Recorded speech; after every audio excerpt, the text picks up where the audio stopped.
जय श्री कृष्णा बच्चों। तो क्या हाल चाल आपके। चलिए हम आ गए हैं नया लेक्चर लेके, नया टॉपिक लेके। आज के लेक्चर में हम पढ़ने वाले हैं रोटेटिंग एनोड एक्सरे ट्यूब। जो एक्सरे ट्यूब है उसमें जो रोटेटिंग एनोड होता है उसके बारे में आज हम पढ़ने वाले हैं। तो इसके बारे में हम आज पढ़ेंगे। जो रोटेटिंग एनोड जो होता है एक्सरे ट्यूब में, उसका स्ट्रक्चर हम पढ़ने वाले हैं। उसके बॉल बियरिंग जो होते हैं वो पढ़ने वाले हैं। मोलिब्डेनम पढ़ने वाले हैं और मोलिब्डेनम की प्रॉपर्टीज अपन पढ़ने वाले हैं। ठीक है, तो चलिए हम अब स्टार्ट करते हैं हमारा लेक्चर। तो रोटेटिंग एनोड, जो एनोड होता है, एनोड एक एक्सरे ट्यूब का टर्मिनल होता है। एक कैथोड टर्मिनल होता है, एक एनोड टर्मिनल होता है।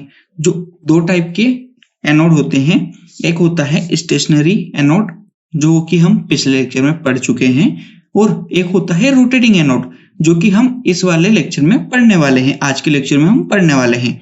तो रोटेटिंग एनोड जो होता है वो एक स्मॉल मेटल की डिस्क होती है। एक डिस्क शेप का होता है, ठीक है, मेटल का बना हुआ, छोटा सा डिस्क शेप का होता है, मेटल का बना हुआ, जो कि टंगस्टन का बना होता है या फिर कॉपर का बना होता है।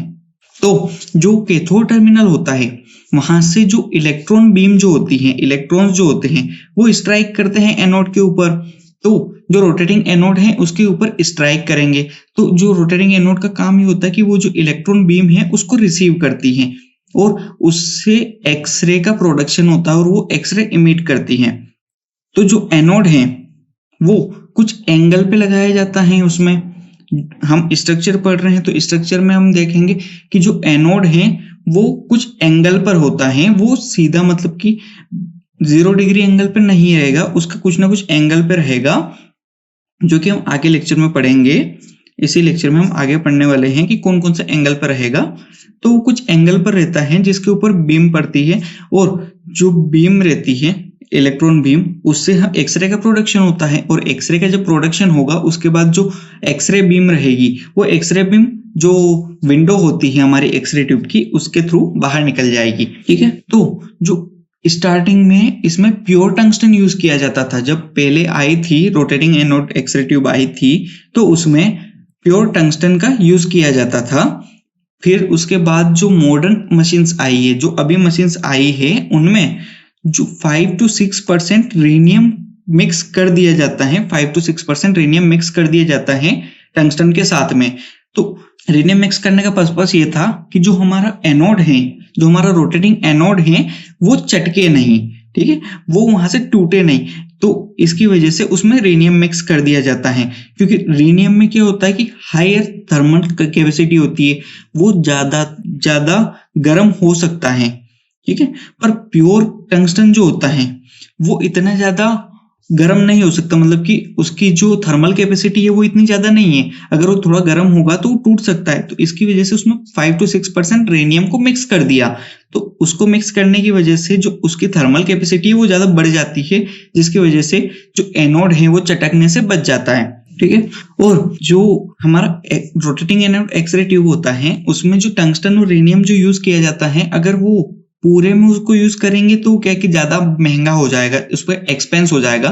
ठीक है, तो एक्सपेंस को डिक्रीज करने के लिए, मतलब कि उसका जो रेट है उसको कम करने के लिए, अपना थोड़ा सा खर्चा बच जाए उसके लिए, उसमें जो डिस्क रहती है उसका जो बेस मटेरियल होता है वो मोलिब्डेनम का लिया जाता है। मोलिब्डेनम का लेने से उसका जो रेट है, मतलब कि जो उसका प्राइस है वो थोड़ा सा कम हो जाएगा। जो महंगा पड़ रहा है उसका कॉस्ट है वो थोड़ा सा कम हो जाएगा। और जो टंगस्टन और रेनियम है उसको जो बेस मटेरियल जो मोलिब्डेनम होगा उसके ऊपर कोटेड कर दिया जाता है, मतलब कि उसके ऊपर जो लगा दिया जाता है, उसके ऊपर सरफेस पे लगा दिया जाता है, जिससे कि वो जो टंगस्टन और रेनियम है वो अपना काम अच्छे से कर सके और थोड़ा सा कॉस्ट भी कम हो जाए। ठीक है, अब हम आगे देख लेते हैं। जो एनोड है, जो रोटेटिंग एनोड है, वो रोटेटिंग एनोड क्यों कहा जाता है? इसको रोटेटिंग एनोड इसलिए कहा जाता है कि वो रोटेट करता है, वो घूमता है, इसकी वजह से उसको रोटेटिंग एनोड कहा जाता है। और जो स्टेशनरी एनोड है वो घूमता नहीं है, वो एक जगह पे स्थित रहता है, इसलिए उसको स्टेशनरी एनोड कहा जाता है। तो जो रोटेटिंग एनोड है वो घूमता है, तो उसकी स्पीड कितनी होनी चाहिए?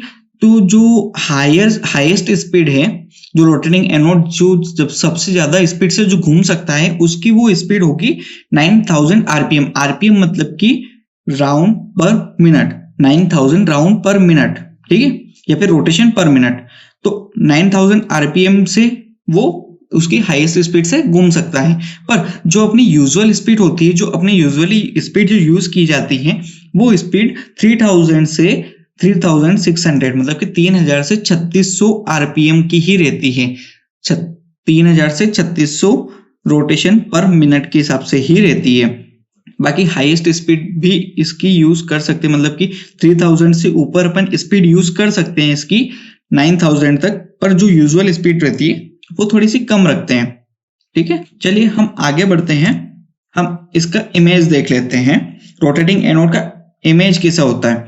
देखिए, ये होता है हमारा रोटेटिंग एनोड, और ये जो अपन गोल गोल दिख रहा है, ये ही घूमता है, और ये इसको डिस्क बोला जाता है। जो हम बात कर रहे थे, मेटल की एक डिस्क होती है, यही मेटल की एक डिस्क होती है, तो यही घूमती है। और जो ये पीछे लगा हुआ है, ये इसका स्टेम होता है, ये इसका स्टेम होता है जिसके ऊपर ये टिकी होती है। ठीक है, तो जो ये रोटेटिंग एनोड होता है, इसके ऊपर एक जगह पे फोकल स्पॉट बनाया हुआ है। देखिए, यहाँ पर एक फोकल स्पॉट बनाया हुआ है, ये स्पॉट है। यहाँ पर इलेक्ट्रॉन्स स्ट्राइक करेंगे, यहाँ पर इलेक्ट्रॉन्स स्ट्राइक करेंगे, तो उसकी वजह से वहां पर एक्सरे का प्रोडक्शन होगा, और जो एक्सरे का प्रोडक्शन होगा वो जाएगा सीधा सा हमारा विंडो के थ्रू एक्सरे ट्यूब से बाहर। ठीक है, तो ये होती है हमारी रोटेटिंग एनोड एक्सरे ट्यूब। ठीक है, चलिए हम आगे बढ़ते हैं। आपको इमेज अच्छे समझ में आ गई होगी। उसका जो एनोड है उसी का हमने इमेज देखा है, पूरी एक्सरे ट्यूब का हमने इमेज नहीं देखा है इसमें, बस हमने एनोड का ही इमेज देखा है। ठीक, तो यही होती है हमारी रोटेटिंग एनोड। चलिए हम आगे बढ़ते हैं। तो जो एनोड है, जो रेडियोग्राफिक ट्यूब होती है हमारी, उसका जो एनोड है उस लाइन फोकस प्रिंसिपल के ऊपर ही कंस्ट्रक्ट किया गया है। लाइन फोकस प्रिंसिपल क्या होता है, जो एक्चुअल फोकल स्पॉट होता है और जो इफेक्टिव फोकल स्पॉट होता है, उनका जो रिलेशन होता है उसको डिफाइन करता है। तो लाइन फोकस प्रिंसिपल के ऊपर हमने अलग से लेक्चर बनाया हुआ है, वो आप देख लीजिएगा। तो लाइन फोकस प्रिंसिपल के बेसिस पर ही रेडियोग्राफिक ट्यूब के एनोड को जो है कंस्ट्रक्ट किया जाता है। तो जो लाइन फोकस प्रिंसिपल है उसमें मैं बेसिकली समझा देता हूं। जो एक्चुअल एरिया जो होता है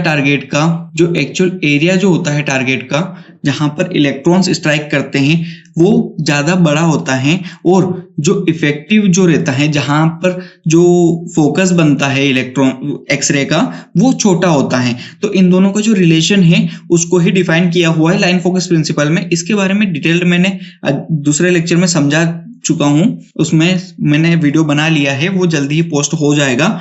तो उसमें आप लाइन फोकस प्रिंसिपल को अच्छे से पढ़ लीजिएगा।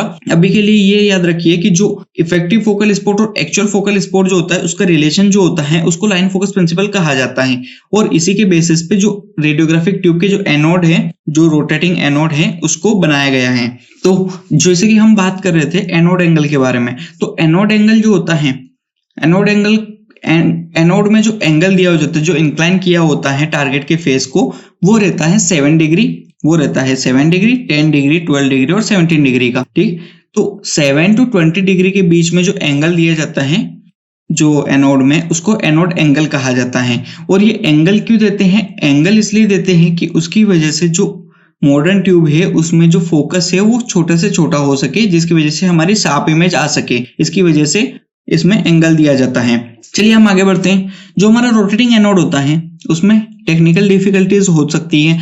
टेक्निकल डिफिकल्टी कैसे हो सकती है वो मैं बता देता हूं।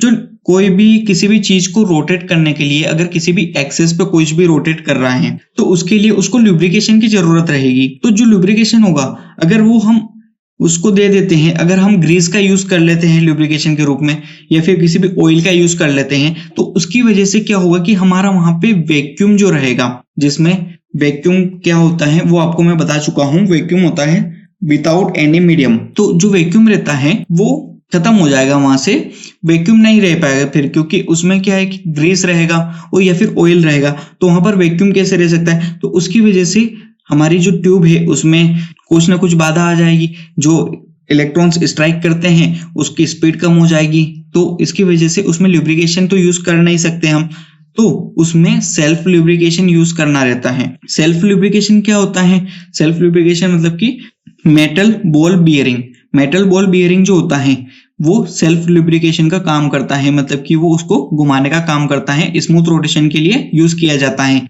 उसके अंदर एक स्टार्टर होता है जो कि एनोड को घुमाता है, ठीक है, और एक रोटर रहता है जो रोटेशन की स्पीड को डिपेंड करता है, मतलब कि जो रोटेशन की स्पीड है वो उस रोटर पे डिपेंड करती है, ठीक है। तो जो बॉल बियरिंग है, मेटल बॉल बियरिंग, वो ल्यूब्रिकेशन का काम करता है, सेल्फ ल्यूब्रिकेशन का काम करता है, ये आप मान सकते हैं, जिसकी वजह से वो स्मूथली रोटेट कर सके एनोड अपना। ओकेजनली क्या होता है कि जो रोटेटिंग एनोड ट्यूब है वो फेल हो जाती है। रोटेटिंग एनोड ट्यूब जो है वो फेल हो जाती है। वो कैसे फेल होती है? या तो ओवरहीटिंग की वजह से, अगर एनोड ज्यादा गर्म हो जाता है तो उसकी वजह से उसमें जो क्रैक्स वगैरह आ जाते हैं, उसकी वजह से ट्यूब फेल हो जाती है। और जो एनोड है, जो हमारा रोटेटिंग एनोड है, उसका जो नेक रहता है उसको शाफ्ट कहा जाता है। उसकी जो नेक रहती है उसको शाफ्ट कहा जाता है, जो कि हम इसमें देख लेते हैं। देखिए ये जो है नेक है इसकी, तो इसको हमने शाफ्ट कह दिया, इसको कहते हैं शाफ्ट। क्या कहते हैं? शाफ्ट, है ना। तो इसको शाफ्ट कहा जाता है, जो कि एनोड और रोटर के बीच में रहती है। और शाफ्ट जो होती है वो यूजुअली मोलिब्डेनम की बनी होती है। मोलिब्डेनम की क्यों बनाते हैं? मोलिब्डेनम की इसलिए बनाते हैं कि मोलिब्डेनम जो होता है वो वीकेस्ट हीट कंडक्ट करता है। वो हीट कंडक्ट इतनी नहीं कर पाता है, मतलब कि वो गर्म नहीं हो पाता है इतना, इसकी वजह से वो हीट को कंडक्ट नहीं करेगा, हीट को अपने अंदर नहीं लेगा, वो हीट को दूर फेंकता है, वो हीट को अपने अंदर नहीं लेता है। अगर हीट को उसके अंदर ले लिया तो वहां पर क्या होगा कि वो जो पतली सी नेक रहती है, वो शाफ्ट जो है वो पतला सा रहता है, तो उसकी वजह से वो वहां पे क्रैक हो जाएगा, वहां पे टूट जाएगा और हमारा एनोड जो है वो फेल हो जाएगा। तो इसकी वजह से हमारे वहां मोलिब्डेनम का यूज किया जाता है। जो एक्सरे ट्यूब है उसमें मोलिब्डेनम का यूज किया जाता है। चलिए हम आगे देख लेते हैं। ये देखिए, ये होता है बॉल बियरिंग। इसके ऊपर ही यहाँ पर ही एनोड हमारा रोटेट करता है। और यहाँ पर देखिए, यहाँ पे बॉल बियरिंग का यूज किया गया है। बॉल बियरिंग का यूज किस प्रकार से किया गया है? बॉल बियरिंग का यूज किया गया है जिसकी वजह से कि यहाँ पे एनोड जो है वो अच्छे से रोटेट कर सके बिना किसी रुकावट के। तो इसकी वजह से यहाँ पे बॉल बियरिंग का यूज किया गया है। आप दोनों इमेजेस में देख सकते हैं, यहाँ पर बॉल बियरिंग का यूज किया गया है, जिसके ऊपर जो हमारा एनोड है वो रोटेट करता है। और जो ये वाला हिस्सा है इसको शाफ्ट कहा जाता है।